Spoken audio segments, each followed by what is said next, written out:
अस्सलाम वालेकुम, MM news के साथ मैं हूं मारिया रज़ाक। पाकिस्तान में ब्रेस्ट कैंसर के तकरीबन 90,000 केसेस हर साल सामने आते हैं, जिनमें से ज्यादातर खवातीन की उम्र 40 साल से ऊपर होती है। ये एक ऐसा मौजू है जिस पर हम बात करने में शर्म महसूस करते हैं। बाज खवातीन अपनी मौत को तो तरजीह देती हैं, लेकिन इस मौजू पर बात करने में जरा हिचकिचाती हैं। अक्टूबर का महीना ब्रेस्ट कैंसर से आगाही का महीना है। क्या आप जानते हैं कि अगर इस बीमारी का बरवक्त इलाज कर लिया जाए और अगर साथ साथ इस बीमारी की बरवक्त तशखीस हो जाए तो 90% चांसेस हैं कि मरीज ना सिर्फ सेहतयाब हो सकता है बल्कि एक बेहतर जिंदगी गुजार सकता है। इस वक्त हमारे साथ मौजूद हैं एक बहुत ही काबिल doctor, head of surgery department Liaquat national hospital और एक बेहतरीन breast surgeon doctor Rafina Soomro. अस्सलाम वालेकुम डॉक्टर, कैसी हैं आप? वालेकुम मारिया, आप कैसे हैं? मैं बिल्कुल ठीक ठाक। सबसे पहले तो मैं आपसे इस हवाले से बात करूंगी कि अक्टूबर का महीना आगाही का महीना है, ब्रेस्ट कैंसर से आगाही का महीना है, लेकिन अब भी हमारे मुल्क में बहुत ज्यादा केसेस सामने आते हैं। ब्रेस्ट कैंसर के साथ साथ डेथ रेट भी बहुत ज्यादा है। तो आपको लगता है कि लैक ऑफ अवेयरनेस है हमारे मुआशरे में अभी? आई थिंक बहुत सारी चीज़ें हैं। हमारी शरह जितनी है वो हम तकरीबन वेस्ट से मिल रहे हैं, लेकिन आप बिल्कुल सही कह रहे हैं कि क्योंकि हम केसेस बहुत अर्ली पिकअप नहीं करते, हम थोड़ा लेट स्टेज पे डायग्नोज करते हैं। उसकी वजह लैक ऑफ अवेयरनेस भी है। एक हमारे सोशल टैबूज़ हैं, जैसे कि हम लोग हिचकिचाते हैं, ये समझते हैं कि पता नहीं शायद औरत का ही कसूर होगा कि उसको ब्रेस्ट कैंसर हो गया है। और कुछ लोगों को एक तो ये कि हाँ गुठली तो थी, डॉक्टर के पास नहीं गए क्योंकि दर्द नहीं था, तो उनको ये पता ही नहीं होता कैंसर है। फिर जिनको पता भी चल जाए कि हाँ कोई चीज़ जाना चाहें तो उनको वो ज़राए, वो सहूलतें नहीं मिलती हैं कि वो उस चीज़ को सही डॉक्टर के पास पहुंच सकें।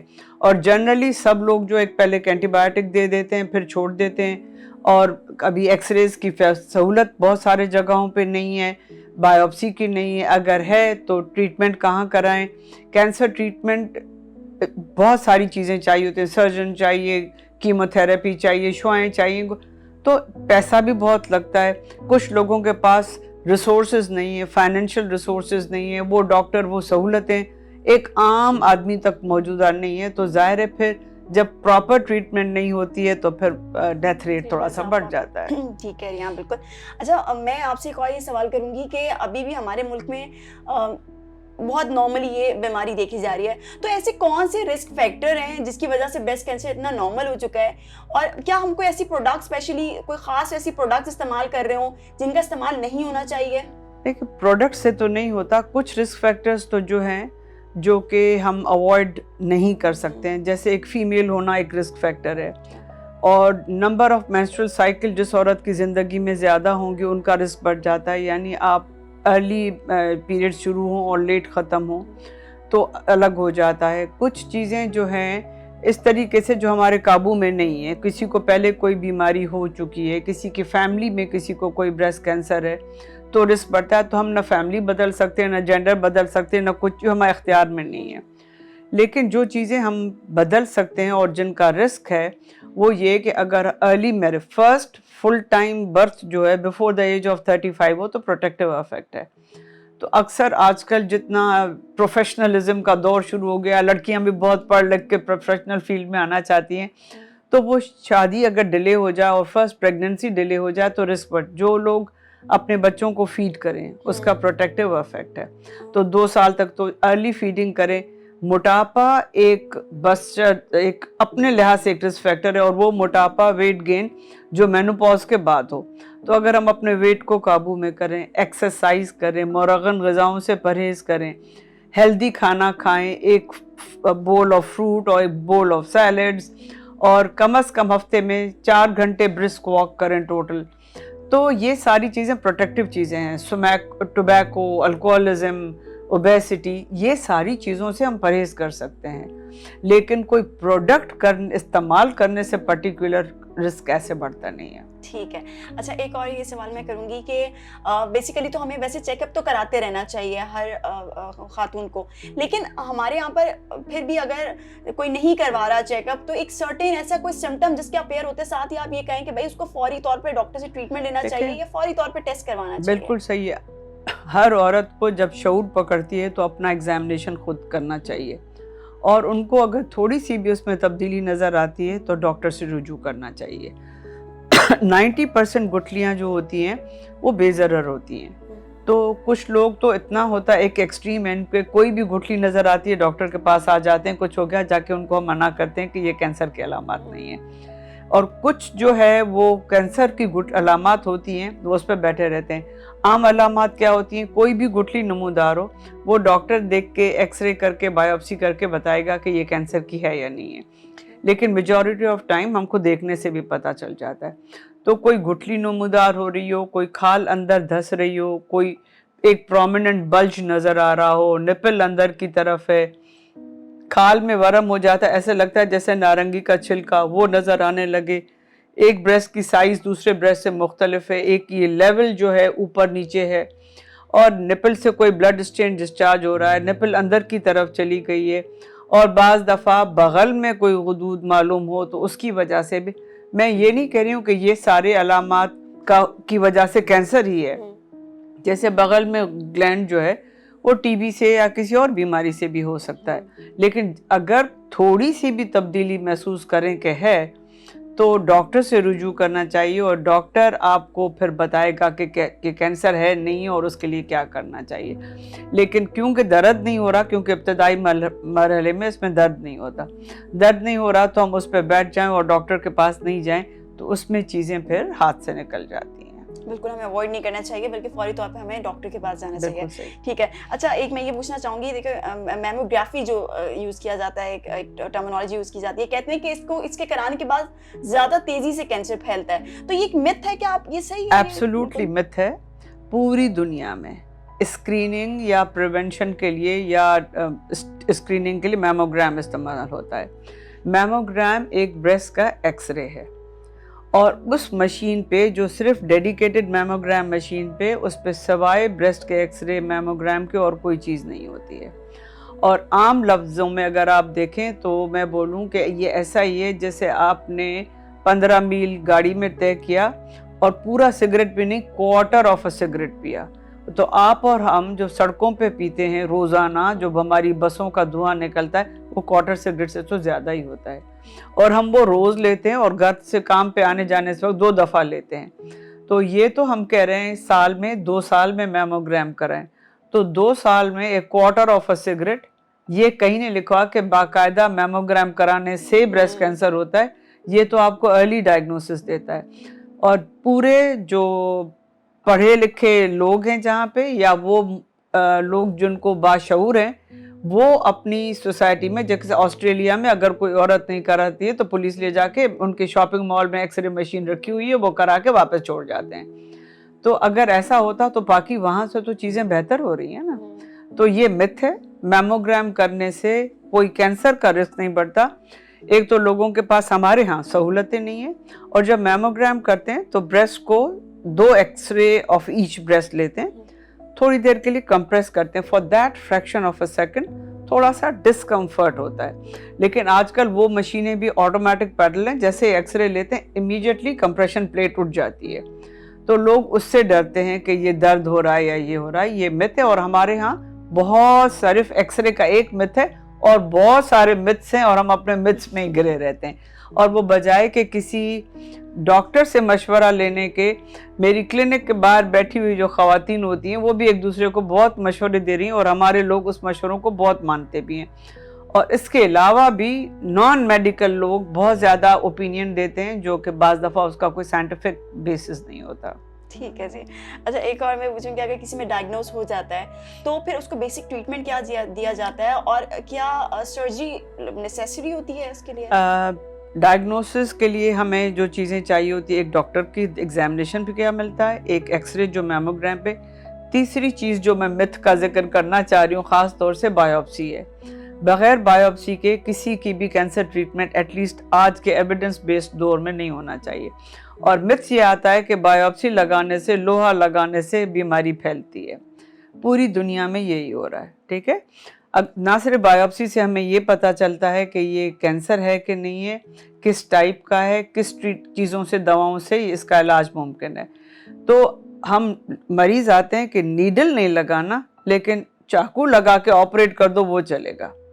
तो आजकल के ज़माने में बग़ैर डायग्नोसिस के, क्योंकि कैंसर के वजह से जो गुठली निकालते हैं اس کو نکالنے کے طریقے الگ ہوتے ہیں, صرف ڈائگنوسس کے لیے نکالنے کے طریقہ کار الگ ہوتا ہے. تو کبھی بھی آپریشن اس طریقے سے نہیں کرنا چاہیے. اگر ہم ڈیسائیڈ کر لیتے ہیں کہ بایوپسی میں آ جاتا ہے کینسر ہے, پھر ہم دیکھتے ہیں کہ یہ کینسر صرف بریسٹ تک لمیٹڈ ہے یا جسم کے کہیں اور حصے میں پھیلا ہوا تو نہیں ہے. جنرلی بریسٹ کینسر لنگ, لیور, بونز یہ کام جا سکتا ہے. اگر کسی کا پھیلا ہوا ہے یا بہت ایڈوانس اسٹیج پہ آیا تو ان کو ہم ڈائریکٹ سرجری نہیں کرتے ہیں. ہم ان کو بولتے ہیں پہلے جو ڈرپ میں ڈال کے انجیکشنز ہیں, کیموتھراپی وہ دیتے ہیں اور پھر ہم سرجری کرتے ہیں. اور اگر کوئی ارلی اسٹیج پہ آیا ہے اور تو ہم ان کو پہلے سرجری کر کے بعد میں بھی کیموتھراپی دے سکتے ہیں. اب اس میں بھی سرجری تو ضروری ہے, لیکن سرجری کی پہلے زمانے میں نوعیت ہوتی تھی کہ سب کے بریسٹ نکالو, سب کے بغل کی صفائی کرو. آج کل کے زمانے میں ہم صرف یہ بھی کر سکتے ہیں کہ نہ صرف وہ افیکٹڈ پارٹ نکالتے ہیں, تھوڑا نارمل حصہ بھی نکال دیتے ہیں, اور اگر وہ پورا جڑ سے نکل گیا ہے, بایوپسی رپورٹ بتاتی ہے کہ اس کے اطراف سارے کلیئر ہیں, تو کسی مزید سرجری کی ضرورت نہیں ہے. تو بریسٹ بچ سکتا ہے اگر ہم ارلی ڈائگنوز کرنے کا. ایک ایڈوانٹیج یہ بھی ہے. اور دوسری, بغل کی پہلے ہم سب کی صفائی کرتے تھے کیونکہ بریسٹ کینسر کو انڈر آرم کے گلینڈز میں جانے کی پاسبلٹی ہوتی ہے. اب ہم اسپیشل طریقے سے چیک کر لیتے ہیں, ایک اسپیشل طریقے سے بغل کے ایک آدھ گلینڈز نکال کے, کہ اس میں کینسر پہنچا ہے یا نہیں پہنچا ہے. اگر اس میں پہنچا ہے تو انڈر آرم کے پورے گلینڈ صاف کرتے ہیں, نہیں کرتے تو نہیں پہنچا تو ان نیسیسری صفائی کرنے کی ضرورت نہیں ہوتی ہے. تو آپ جو انڈر آرم کے گلینڈز نکالنے کے سائیڈ افیکٹس ہوتے ہیں, جیسے کبھی ہاتھ موٹا ہونے کے چانسز ہوتے ہیں, ان سب سے مریض بچ جاتا ہے. تو اگر ہم ارلی ڈائگنوسس کریں تو لمیٹڈ سرجری کے ساتھ بریسٹ نکالنا کمپلسری نہیں ہے, ہم نکال سکتے ہیں. اور اس کے بعد ہم بریسٹ جن کا بچتا ہے ان کو لوکل کنٹرول کے لیے شعائیں دینا پڑتی ہیں, جس کو ریڈیو تھراپی کہتے ہیں. دوسری علامات جو چیز کرتے ہیں, جو میں آپ کو کہہ رہی تھی, بایوپسی سے پتہ چلتا ہے کہ یہ بریسٹ کینسر جو ہے فیمیل ہارمون ڈیپینڈنٹ ٹیومر ہے. تو جن میں وہ ہارمون کے ریسیپٹرز ہوتے ہیں ان کو ہم گولیاں بھی کھلاتے ہیں 5 سال 10 سال کے لیے. اور ہم آج کل جدید دوائیں بہت آ گئی ہیں اس کو ٹریٹمنٹ کرنے کے لیے, تو لوگ بہت کمپلیٹلی اس سے ٹریٹ ہو جاتے ہیں اور ان کی زندگی کی جو ہے معیار بھی بہت بہتر ہو جاتی ہے. پہلے ہم سروائیول 5 سال کی بات کر رہے تھے, اب ہم 10 سال اس سے بھی کہیں زیادہ عمر کے خواتین دیکھتے ہیں. جیسے کسی کو ڈائبٹیز یا اپنا خیال کریں یہ بھی ٹریٹ ہو گیا اور اپنی نارملی زندگی گزار رہے ہیں. ایک چیز ہوتی ہے اسی میں ہمارے پاس ایک جین آتی ہے HER2 جین. جن لوگوں کو یہ ہوتی ہے وہ بہت اگریسو بیماری ہوتی ہے, لیکن آج کل کے دور میں HER2 جین سے مقابلہ کرنے کے لیے بہت ساری جدید دوائیں آ گئی ہیں, اور جب ہم وہ دیتے ہیں تو ان پیشنٹس کا آؤٹ کم بہتر ہوتا ہے. تو ہم کو کینسر سے ڈرنا نہیں چاہیے. یہ لا قابل علاج نہیں ہے, یہ قابل علاج ہے. اس کی بروقت تشخیص کریں, اور جتنی جلدی سائز پہ پکڑیں گے, جتنی چھوٹی گٹلی ہم ڈائگنوز کریں گے, اس اتنے ہی اس کے انڈر آرم کے گلینڈز میں اور جسم میں کہیں اور پھیلنے کے چانسز کم ہوں گے اس کے. تو پھر ہم کو لمیٹڈ سرجری کر سکتے ہیں اور وہ عورت اپنی نیئر نارمل لائف گزار سکتی ہے. ٹھیک ہے. اچھا, ایک ریکنسٹرکشن پاسبل ہے اس میں؟ اور دوسرا یہ کہ اگر کسی بھی لیڈی کو ڈائگنوز ہوتا ہے, اس کے بعد ٹریٹمنٹ ہوتی ہے اور وہ ٹھیک ہو جاتی ہے, تو پھر وہ کتنی بہتر زندگی آگے گزار سکتی ہے؟ کہ ہم اگر بریسٹ نکالنے کی نوبت آتی ہے تو بریسٹ ریکنسٹرکٹ ہو سکتا ہے. اس میں ہم پیٹ کے مسل, پیٹھ کے مسل لے کے, اور ایک آرٹیفیشل امپلانٹ ہوتا ہے وہ اندر نیچے رکھ کے بریسٹ ریکنسٹرکٹ ہو جا سکتی ہے. پلاسٹک سرجری تھوڑا کر کے نپل بھی ریکنسٹرکٹ ہو سکتی ہے. عورت اپنی نارمل زندگی بالکل گزار سکتی ہے, کیونکہ جو ہم دوائیں دیتے ہیں جیسے کیمو تھراپی ہے, اس کے سائیڈ افیکٹس یہ ہوتے ہیں کہ بال گر جاتے ہیں. تو کسی بھی عورت کے لیے بال کا گرنا بہت بڑی بات ہوتی ہے, لیکن یہ ضرور ہے کہ جیسے کیمو تھراپی ختم ہوتی ہے بال بھی واپس آنا شروع ہو جاتے ہیں. تو جیسے حاجی صاحب لوگ جاتے ہیں, حج کر کے آتے ہیں, بال وہ کرتے ہیں, پھر واپس آتے ہیں بال, تو یہ بھی بال واپس آنا بلکہ بعض دفعہ تو گرے, کرلی اور بہتر بال آتے ہیں. اور جو ہارمونز کی ٹیبلٹ کھا رہے ہیں ان کو تھوڑا بہت ہارمونز کے سائیڈ افیکٹس ہوتے ہیں. ہارمونل جیسے کچھ ہارمونز کی گولیاں کھانے سے تھوڑے سے باڈی ایکس, ویکنیس, ہڈی تھوڑی سی کمزور ہو جاتی ہے, تو پھر ہم ساتھ کے ساتھ اس کو دوائی بھی دیتے ہیں. کچھ گولیاں کھانے سے یوٹرس کی لائننگ پہ افیکٹ ہوتا ہے, تو ہم ان کو اس لحاظ سے نظر میں رکھتے ہیں کہ کیا کرنا ہے. تو یہ سائیڈ افیکٹس تو ہوتے ہیں, لیکن اس سائڈ افیکٹ سے لڑنے کی دوائیں بھی دیتے ہیں, ان کو نظر میں بھی رکھتے ہیں, اور آپ آلموسٹ نیئر نارمل لائف گزار سکتے ہیں. اور کچھ لوگ جو ہے اگر ان کو ہم خیال کرتے ہیں ڈیورنگ کیمو, بعد میں وہ اپنی نارمل بچے بھی پیدا کرتی ہیں, فیڈ بھی کرا سکتی ہیں. انفیکٹ ہم پریگننسی کے دوران بھی کچھ کیمو دے سکتے ہیں, کچھ آپریٹ کر سکتے ہیں. تو یہ نہیں ہے کہ وہ نہیں کر سکتے. ہاں البتہ ان کو ہم کتنا وقفہ رکھنا چاہیے, کیا کرنا چاہیے, وہ سب سمجھاتے بھی ہیں. لیکن وہ اپنی نارمل زندگی میں جا کے جو لوگ ہیں اپنی پروفیشنل جابز بھی کرتے ہیں اور اپنی فیملی بھی واپس ریز کر سکتے ہیں. ٹھیک ہے, تو بہت اچھی بات ہے, بہت نالج کی بات تھی جو مجھے شاید بالکل نہیں پتا تھی. ہمارے معاشرے میں اب بھی عورت بہت حد تک ایک مرد پہ ڈیپینڈنٹ ہوتی ہے, تو آپ کے خیال میں کیا یہ آگاہی مردوں کو بھی دی جانی چاہیے کہ بھائی اپنی بیوی, بہن, بیٹی ان کا اس معاملے میں بہت خیال رکھیں, اگر وہ بہت بوسٹ اپ کریں گے اور کہیں گے تو وہ شاید اور خواتین جو ہیں وہ بر وقت علاج کروائیں گی. آپ نے 100% میرے دل کی بات کہی ہے, کیونکہ یس آپ بالکل صحیح کہہ رہے ہو کہ ہمارے ہاں کیا ہوتا ہے کہ پہلے عورت جو ہے پہلے اپنے گھر کی دوسری فیمیل ممبر کو بتاتے ہوئے جھجکچاتی ہے, وہ فیمیل ممبر اپنے میل ممبر کو بتاتے ہوئے ہچکچاتی ہے, چاہے وہ باپ ہو, شوہر ہو یا ابا ہو, جو بھی ہو. اور yes we are dependent on the males. اور میں نے اپنی زندگی میں خود دیکھا ہے جس کے میل ممبر سپورٹیو ہوتے ہیں, چاہے وہ والد ہو, شوہر ہو, بھائی ہو, نہ صرف وہ ٹائم پہ آتے ہیں بلکہ ان کا کینسر تھراپی کا جو بھی معیار ہے وہ سفر بہت سہل ہو جاتا ہے. وہ کانفیڈنس کے ساتھ عورت چلتی ہے, کیونکہ عورت پہ تو گزر رہی ہے, لیکن اگر جن کو فیملی سپورٹ نہیں ملتی, اسپیشلی میلز کی سپورٹ نہیں ملتی ہے, ان کے لیے یہ سفر طے کرنا کافی مشکل ہو جاتا ہے. تو آئی تھنک بہت صحیح بات آپ نے کہی ہے, اور میں جب بھی جاتی ہوں, جہاں بھی جاتی ہوں, میں ان کو یہی کہتی ہوں کہ پلیز اپنی خواتین کا بھرپور ساتھ دیں. اور ظاہر ہے گھر جو ہے وہ عورت اور مرد ایک گاڑی کے دو پہیے ہیں. ایک بیمار ہے, اگر دوسرا اس کو سپورٹ نہیں کرے گا, بیکاز جب آپ کیمو تھراپی دیتے ہو تو آپ کی طبیعت خراب ہوتی ہے, بخار ہوتا ہے, وائٹ سیل گر جاتے ہیں, وہ عورت چل نہیں سکتی ہے, اس کو کوئی سپورٹ کرنے والا ہو, کوئی سمجھانے والا ہو, اگر ہم ان کا خیال نہیں کریں گے, ایک تو ایک میڈیکل فزیکل کیئر کی بات ہے, پھر وہ ایموشنلی اس کے بال گر گئے, ناخن خراب ہو گئے, مے بی بریسٹ ریموو کر لیا, تو اور پیسے بھی خرچ ہو رہے ہیں, تو ایموشنل بہت زیادہ ہو گئے.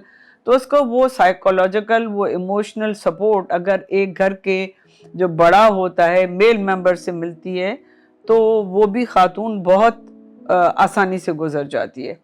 میرے پاس بہت ساری خواتین آتی ہیں جو روز مرہ کے بالتے ہیں, آج ہسبینڈ نے دوسری شادی کر لی, آج میری ساس نے مجھے کھانا پکانے کو مجبور کیا کہ تمہاری باری ہے, تمہیں پکانا ہے. تو پھر ان کا سفر ان گھر کے چیزوں کے ساتھ لے کے چلنا بہت بہت دشوار ہو جاتا ہے. تو آئی تھنک ہم سب کو چاہیے کہ جو بھی عورت اس سے گزر رہی ہے اس کا بھرپور ساتھ دیں ہر طریقے سے, کہ وہ یہ سفر گزار سکے. بیکاز ایک عورت افیکٹ ہوتی ہے تو پورا گھر افیکٹ ہوتا ہے, اس کے بچے بھی افیکٹ ہوتے ہیں, اور physical, mental, emotional, psychological trauma جو ہوتا ہے نا, اس کے امپیکٹ بہت عرصے تک رہتے ہیں.